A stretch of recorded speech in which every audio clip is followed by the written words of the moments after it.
Ondrej Nepela je olympijským víťazom 1972. Čo vám najviac chýba na našej domovine?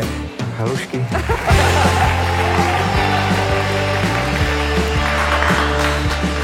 Ondrej reprezentuje od malička.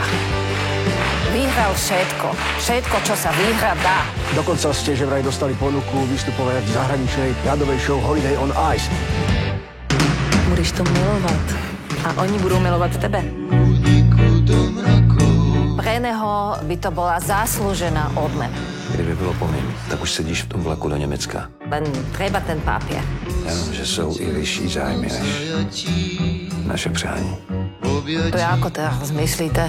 Okamžite navalte pás! Ja si ho teď navážam. Dobrý pozor, Nepelo! Neboj sa, ešte vydrž.